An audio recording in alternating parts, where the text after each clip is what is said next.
Good morning, students. In the previous class, we have studied what we have to prepare in accounts of royalty chapter. Accounts to be prepared in royalty chapter are analytical table, royalty account, short working account, minimum rent account, landlord's account and lessee's account. और ये सब prepare करने से पहले सबसे important इसमें जो part होता है वो एनालिटिकल टेबल का होता है। एनालिटिकल टेबल प्रिपेयर करने के बाद आप आराम से जर्नल एंट्री भी कर सकते हैं। उसी के बेसिस पे आपके अकाउंट्स भी प्रिपेयर होंगे, चाहे रॉयल्टी अकाउंट बनाना हो, चाहे शॉर्ट वर्किंग अकाउंट बनाना हो, चाहे मिनिमम रेंट अकाउंट, चाहे लैंडलॉर्ड्स अकाउंट और चाहे lessee accounts. Whatever necessary accounts what we have to prepare is very easy after preparing analytical table. तो एनालिटिकल टेबल सबसे इम्पॉर्टेंट पार्ट है रॉयल्टी चैप्टर का। अगर आपको ये क्लियर है रॉयल्टी चैप्टर का तो आप इजीली एनालिटिकल टेबल के थ्रू कोई भी अकाउंट्स जर्नल एंट्री प्रिपेयर कर सकते हैं। तो सबसे पहले हम जो पढ़ेंगे वो journal entries in the books of Lesi पढ़ेंगे। अगर आप journal entries in the books of Lesi clear हो जाता है तो एनालिटिकल टेबल के बेसिस पे आप जर्नल एंट्री ईजिली कर सकते हैं। जो जर्नल एंट्रीज होती हैं वो तीन सिचुएशंस की हैं, शॉर्ट वर्किंग ईयर की, शॉर्ट सरप्लस ईयर की और इक्वल ईयर की। ये तीन सिचुएशन है जिन बेसिस पे आपकी जर्नल एंट्रीज होती हैं। और जर्नल एंट्रीज करने से पहले सबसे पहला आप पार्ट जो करते हैं वो एनालिटिकल टेबल। तो एनालिटिकल टेबल कैसे प्रिपेयर किया जाता है ये सबसे इम्पॉर्टेंट पार्ट है। जर्नल एंट्री आपकी तीन कंडीशंस में होंगी।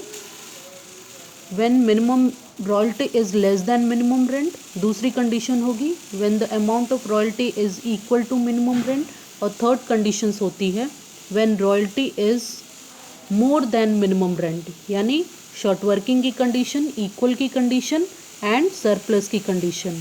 शॉर्ट वर्किंग ईयर जो भी ईयर शॉर्ट वर्किंग का ईयर होगा उस ईयर में आपको शॉर्ट वर्किंग ईयर की जर्नल एंट्री करनी होगी, और जिस ईयर में आपका इक्वल की कंडीशन होगी इक्वल की जर्नल एंट्री करनी होगी। उसकी अलग अलग तीन एंट्रीज होती हैं। और वैसे ही जब आपका सरप्लस होगा तो सरप्लस के कंडीशंस की तीन अलग एंट्रीज होती हैं जो आपको एवरी ईयर सभी ईयर में आपको अलग अलग एंट्री करनी होगी। तो वो तो एनालिटिकल टेबल से क्लियर हो जाएगा कि किस ईयर में आपके शॉर्ट वर्किंग है, किस ईयर में सरप्लस है और कौन सा ईयर आपका इक्वल का ईयर है। तो पर ईयर की जर्नल एंट्री आप करते हैं, डे वाइज करते हैं। डेट में आप डे वाइज क्लियर मेंशन करते हैं कि ये डेट है और इस बेसिस पे आप जर्नल एंट्री करते हैं। तो ईयर वाइज आपकी जर्नल एंट्री होती है। फर्स्ट ईयर की अलग एंट्री होगी, सेकंड ईयर की अलग एंट्री होगी, थर्ड ईयर की अलग एंट्री होगी। क्वेश्चंस में जितने भी ईयर्स के दिए होंगे अलग अलग सबकी एंट्री होगी। और वो एंट्री आपको क्या करनी है वो आपके एनालिटिकल टेबल से क्लियर हो जाएगा कि शॉर्ट वर्किंग ईयर है, कि सरप्लस ईयर है, कि इक्वल का ईयर है। उसी बेसिस पे आपकी जर्नल एंट्री होती है। तो सबसे इम्पॉर्टेंट और सबसे फर्स्ट प्रायोरिटी पे जो आपको प्रिपेयर करना है वो है एनालिटिकल टेबल। ये है एनालिटिकल टेबल। एनालिटिकल टेबल में सबसे पहले आपका कॉलम आता है ईयर का, then output, then royalty, next minimum rent, then short working, then surplus, recouped amount, unrecouped amount and paid to the landlord.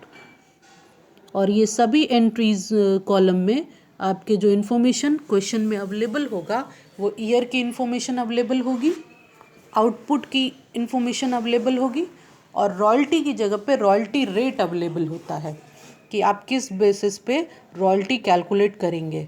ये हमने प्रीवियस क्लास में भी आपको बताया कि रॉयल्टी कैलकुलेट करने के लिए और रॉयल्टी रेट आपके रॉयल्टी एग्रीमेंट में अवेलेबल होता है। और रॉयल्टी एग्रीमेंट में जो रेट होगा उसी बेसिस पे आपके आउटपुट भी क्लियर की जाएगी। वो आउटपुट जो भी होगा उस बेसिस पे रॉयल्टी रेट कैलकुलेट की जाएगी, रॉयल्टी कैलकुलेट की जाएगी। तो output multiplied by royalty rate, तो आपकी रॉयल्टी आ जाएगी। और एग्रीमेंट में आपके मिनिमम रेंट अमाउंट भी फिक्स होता है और वो मिनिमम रेंट एवरी ईयर के लिए होता है। सभी ईयर में वही मिनिमम रेंट आपका फिक्स होता है। और अगर कोई चेंजेस करना है मिनिमम रेंट में तो वो आपके एग्रीमेंट में मेंशन होगा। जो रॉयल्टी एग्रीमेंट आपने सबसे प्रीवियस उसमें पढ़ा था क्लास में, उसमें एग्रीमेंट, रॉयल्टी एग्रीमेंट की बात हम लोगों ने पढ़ी थी, जिसमें दो पार्टीज़ होती हैं और अपना एक एग्रीमेंट प्रिपेयर करती हैं। उसी एग्रीमेंट में आपके रॉयल्टी रेट अवेलेबल होगा, मिनिमम रेंट अमाउंट अवेलेबल होगा, और मिनिमम रेंट अमाउंट आपकी फ़िक्स होती है। कुछ ऐसी कंडीशंस होती हैं जिसमें मिनिमम रेंट को चेंज किया जाता है, वो फर्दर जब आप क्लास करेंगे तो उसमें वो चीज़ें भी एक्सप्लेन की जाएंगी। फिर आपको शॉर्ट वर्किंग कैलकुलेट करना है। शॉर्ट वर्किंग कैलकुलेट करेंगे, सरप्लस कैलकुलेट करेंगे, और रिक्यूब्ड अमाउंट कैसे आप निकालते हैं वो कैलकुलेशन होगा, अनरिक्यूब्ड अमाउंट का कैलकुलेशन होगा, और फिर पेड टू लैंडलॉर्ड कैलकुलेट करेंगे। लैंडलॉर्ड को जनरली जो पेमेंट की जाती है वो मिनिमम रेंट की पेमेंट की जाती है, और मिनिमम रेंट अगर आपको क्लियर नहीं है कि तो सरप्लस की कंडीशन में हम मिनिमम रेंट कैसे पे करेंगे, तो आप मिनिमम रेंट लैंडलॉर्ड को कैलकुलेट करने के लिए पेमेंट क्या करनी है वो कैलकुलेशंस आप इजीली कर सकते हैं, जिसका ये फॉर्मूला दिया हुआ है, minimum rent plus surplus minus recouped amount. तो आप आराम से ये कैलकुलेट कर लेंगे कि लैंडलॉर्ड को क्या पे करना है। अगर शॉर्ट वर्किंग ईयर है तो ईजिली आप without any calculation minimum rent amount को ही पे कर सकते हैं लैंडलॉर्ड को, और वो पे किया जाता है शॉर्ट वर्किंग के केस में, क्योंकि मिनिमम रेंट अमाउंट इसलिए फिक्स की जाती है कि अगर रॉयल्टी आपकी एक स्टैंडर्ड आउटपुट नहीं हो पाता है या कोई प्रोडक्टिविटी नहीं होती है, तो उस कंडीशन में मिनिमम रेंट अमाउंट एक फ़िक्स की जाती है जो कि लैंडलॉर्ड को रॉयल्टी के तौर पे की जाती है। रॉयल्टी कम होने की कंडीशंस में आप मिनिमम रेंट ही लैंडलॉर्ड को पे करते हैं। और जब आप ईयर क्लियर है, आउटपुट क्लियर है, फिर रॉयल्टी रेट से आप रॉयल्टी कैलकुलेट कर लेंगे। मिनिमम रेंट भी आपका मेंशन है तो उसके अकॉर्डिंग आप मिनिमम रेंट क्लियर कर लेंगे। फिर उसके बाद आप कैलकुलेट करते हैं शॉर्ट वर्किंग। ये आपके प्रीवियस क्लास में भी मैंने बताया कि शॉर्ट वर्किंग आप कैसे कैलकुलेट करेंगे। मिनिमम रेंट माइनस रॉयल्टी, ये आपकी शॉर्ट वर्किंग होगी। तो सारे ईयर में जिस जिस ईयर का आप टेबल बनाते हैं, एनालिटिकल टेबल में ईयर वाइज लिखेंगे। तो जो फर्स्ट ईयर होगा, फर्स्ट ईयर में अगर आपकी royalty is less than minimum rent, that is the condition of short working. तो आप शॉर्ट वर्किंग के कॉलम में फर्स्ट ईयर में शॉर्ट वर्किंग अमाउंट लिखेंगे, जो भी रॉयल्टी और मिनिमम रेंट के बीच का डिफरेंस होगा। और फिर उसी तरीके से सरप्लस कैलकुलेट करेंगे। अगर मान लीजिए फर्स्ट ईयर में शॉर्ट वर्किंग आ गई, सेकेंड ईयर में अगर आपका सरप्लस कैलकुलेट करना है तो again royalty minus minimum rent. If royalty is more than minimum rent, अगर रॉयल्टी आपकी मिनिमम रेंट से ज़्यादा है तो वो कंडीशन आपकी सरप्लस की होगी, और उस ईयर को आप सरप्लस ईयर कहेंगे। और फिर उसके बाद एक कंडीशन आती है इसमें, when royalty is equal to minimum rent, means the amount of royalty is equal to minimum rent, वो इक्वल की कंडीशन आती है। तो फिर उसमें कुछ डिफरेंस बचा ही नहीं, तो फिर आप लिखते भी नहीं हैं। तो इसलिए जो शॉर्ट वर्किंग आएगी, when royalty is less than minimum rent, तो शॉर्ट वर्किंग कॉलम में लिखेंगे, and when royalty is more than minimum rent आप सरप्लस की कॉलम में लिखेंगे। तो आपका शॉर्ट वर्किंग और सरप्लस आप डिपेंड करता है difference between royalty and minimum rent. जो भी दोनों में डिफरेंस आएगा वो amount, whether it will be short working और whether it will be surplus. और इक्वल की कंडीशन में दोनों इक्वल होता है तो कहीं पे भी डिफरेंस आने के चांस नहीं है, तो आपको वो कहीं नहीं लिखना है। फिर उसके बाद आता है रिक्यूब्ड अमाउंट। रिक्यूब्ड अमाउंट और अनरिक्यूब्ड अमाउंट, ये आप कैसे कैलकुलेट करेंगे? ये डिपेंड करता है जो पावर रिक्यूपमेंट का प्रोवाइड किया गया है, that will be clear in the agreement. Royalty agreement जो बनती है उसमें ये भी क्लियर होगा कि what will be the power of landlord to recoup its short working. Short working को ही रिक्यूप किया जाता है। जो भी शॉर्ट वर्किंग है, शॉर्ट वर्किंग मीन्स उसकी उस ईयर में उतनी रॉयल्टी उसको नहीं मिल पाती है जिसका उसको उम्मीद है, मतलब जितनी लैंड प्रॉपर्टी उसकी ऑक्यूपाई की जा रही है और जो वो ये फील करता है कि उसको ये अमाउंट मिल जाना चाहिए, रॉयल्टी का एक स्टैंडर्ड अमाउंट, वो उसे नहीं मिलता है। इसलिए उस ईयर में उसको मिनिमम रेंट पे किया जाता है, और साथ ही साथ उसको एग्रीमेंट में ये पावर दिया जाता है कि आप अपने शॉर्ट वर्किंग की रिकवरी आराम से कुछ समय तक के लिए कर सकते हैं। तो जब शॉर्ट वर्किंग होती है तो उस शॉर्ट वर्किंग की रिकवरी के लिए सरप्लस अमाउंट से आप रिकवरी कर सकते हैं, बट उसका भी टर्म पीरियड क्लियर होता है और वही उस लैंडलॉर्ड का पावर होता है, that is called रिक्यूपमेंट power. रिक्यूपमेंट power में आपकी दो मेन कंडीशंस हैं, फर्स्ट फ्यू ईयर्स की एंड नेक्स्ट फ्यू ईयर्स की। तो फर्स्ट फ्यू ईयर्स के केस में और नेक्स्ट फ्यू ईयर्स के केस में जो डिफरेंस है वो यही डिफरेंस है कि जब आप फर्स्ट फ्यू ईयर्स का पावर मिलता है तो जो शॉर्ट वर्किंग ईयर होता है उस ईयर को भी आप इंक्लूड करते हुए ही ईयर कैलकुलेट करते हैं कि कब तक आप उसकी रिकवरी कर सकते हैं।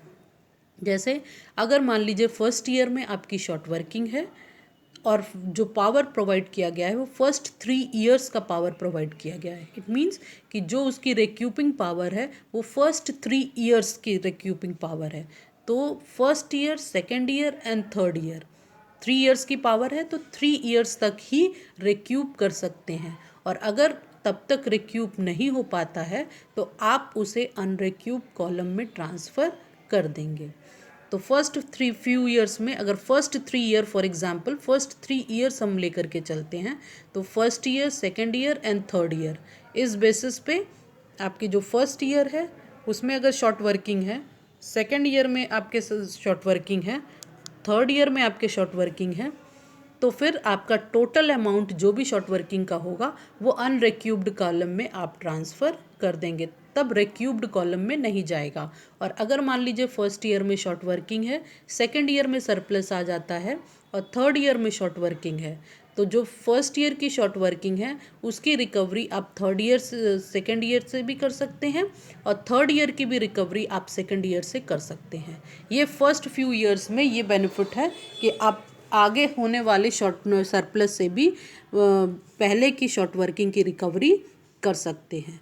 तो फिर उसके बाद लास्टली जो थर्ड ईयर होगा जिसमें पावर ख़त्म हो जाता है, उस शॉर्ट वर्किंग की रिकवरी का पावर ख़त्म हो जाता है, तो जब वो ख़त्म हो जाएगा तो उस थर्ड ईयर में आप उसको अनरिक्यूब्ड कॉलम में ट्रांसफ़र कर देंगे if there is any balance of short working, तो आप उसे अनरिक्यूब्ड कॉलम में ट्रांसफ़र कर देंगे। और पेड टू लैंडलॉर्ड आपको क्लियर है, ये फॉर्मूला अप्लाई करेंगे तो आप इजीली कैलकुलेट कर लेंगे what you have to pay to the landlord, minimum rent plus surplus minus recouped amount. तो आप इजीली कैलकुलेट कर सकते हैं कि आपको लैंडलॉर्ड को क्या पेमेंट कर रही है। तो ये एनालिटिकल टेबल है और एनालिटिकल टेबल के बेसिस पे ही आप जर्नल एंट्री करते हैं, उसी बेसिस पे आप लेजर भी प्रिपेयर करेंगे। तो सबसे इम्पॉर्टेंट पार्ट आपके क्वेश्चंस का एनालिटिकल टेबल है। अगर ये एनालिटिकल टेबल आपका क्लियर है तो आपको जर्नल एंट्री करने में कोई प्रॉब्लम नहीं आएगी। जैसे हमने पहले ही कहा, एनालिटिकल टेबल में आपका first year, second year, third year ये आप क्लियरली मेंशन करते हैं। तो फर्स्ट ईयर की अगर शॉर्ट वर्किंग की कंडीशन है तो आपकी journal entry short working year के बेसिस पे होगी। अगर आपका सरप्लस ईयर है तो सरप्लस ईयर के बेसिस पे होगी, और अगर इक्वल का है तो इक्वल के बेसिस पे होगी। और जिस ईयर में आपका अनरिक्यूब्ड होता है उसमें भी एक एंट्री क्लियरली मेंशन हो जाएगा। तो अब नेक्स्ट आप एनालिटिकल टेबल के बाद आपको पढ़ना है conditions of journal entry in the books of Lesi. सबसे पहले दोनों की बुक्स में आपके जर्नल एंट्री पास की जाती है। दोनों की बुक में अगर आप जर्नल एंट्री पास करते हैं तो इन the books of Lesi and in the books of landlord. तो सबसे पहले हम जो पढ़ेंगे वो है इन द बुक्स ऑफ लेसी।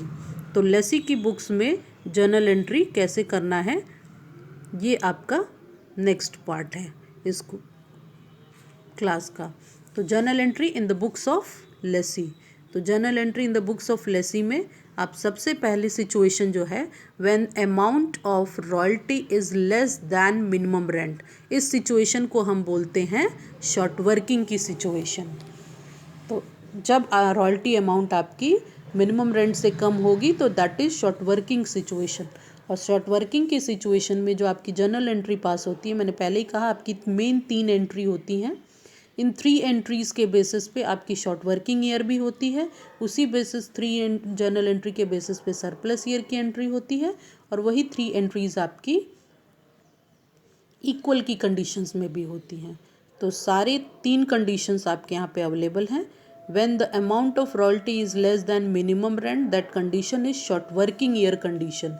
तो पहली एंट्री जो आप पास करेंगे वो है royalty account debit, short working account debit to landlord's account.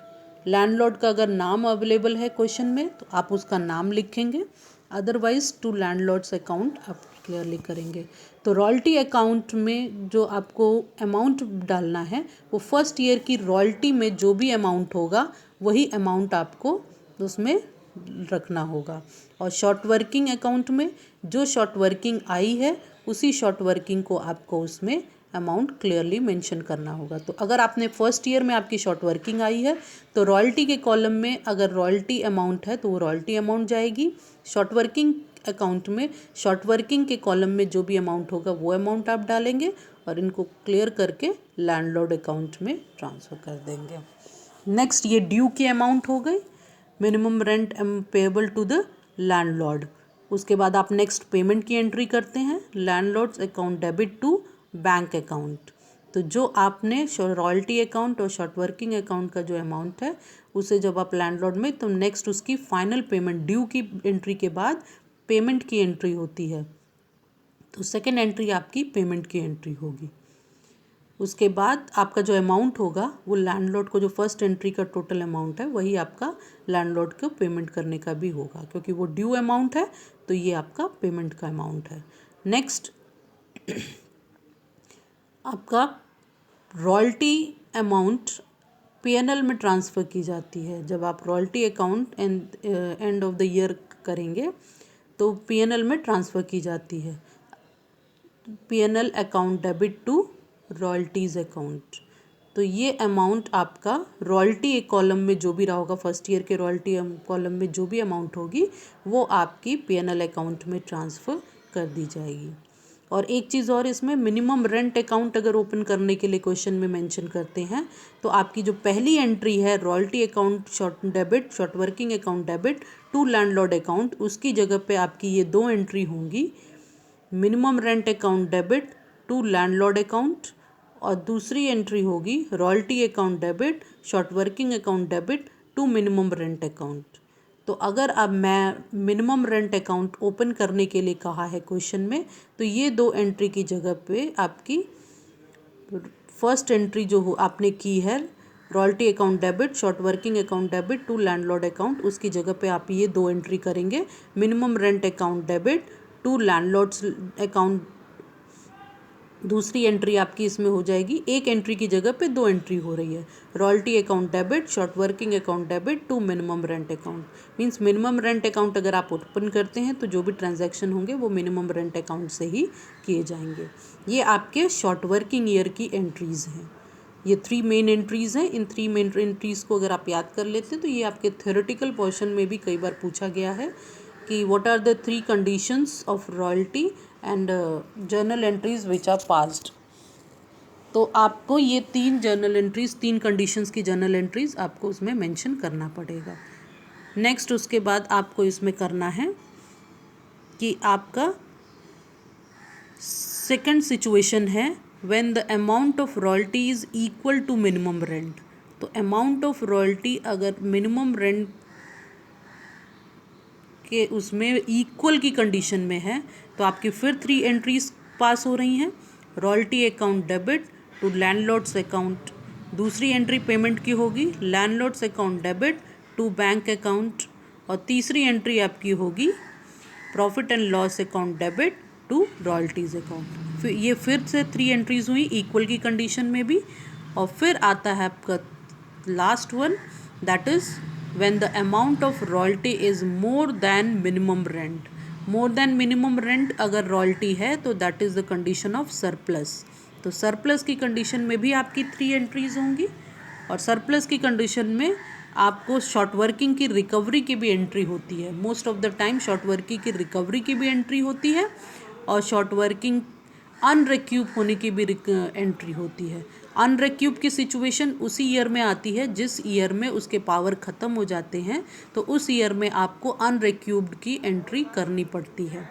तो आपकी जो यहाँ पे शॉर्ट वर्किंग फर्स्ट कंडीशन में भी पूछा है, royalty account debit short working account, short working के केस में तो वहाँ पे वो शॉर्ट वर्किंग आती है जो एक्चुअल शॉर्ट वर्किंग है।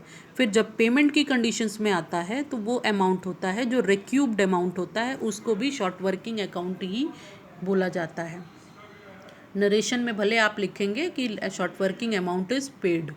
तो पहली एंट्री जो आपकी होती है इसमें royalty account debit to landlord account. In the case of surplus की कंडीशन, अगर सरप्लस की कंडीशन है तो पहली एंट्री आपकी क्लियर होगी royalty account debit to landlord's account.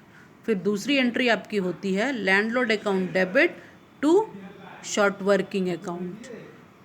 तो ये अगर आपकी पेमेंट होगी तो बैंक अकाउंट भी होगा और शॉर्ट वर्किंग अकाउंट भी होगा। Landlord account debit to short working account to bank account. फिर उसके बाद पीएनएल अकाउंट की एंट्री आपकी होती है और पीएनएल अकाउंट में आप शॉर्ट वर्किंग कौन सा अमाउंट ट्रांसफ़र करेंगे जो कि अनरिक्यूब्ड होता है।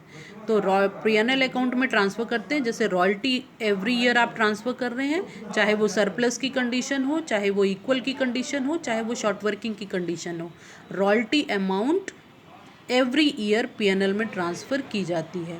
और फिर फाइनली उस ईयर शॉर्ट वर्किंग को भी आप पीएनएल अकाउंट में ही ट्रांसफ़र करेंगे जिस ईयर में अनरिक्यूब्ड शॉर्ट वर्किंग आपकी अवेलेबल है।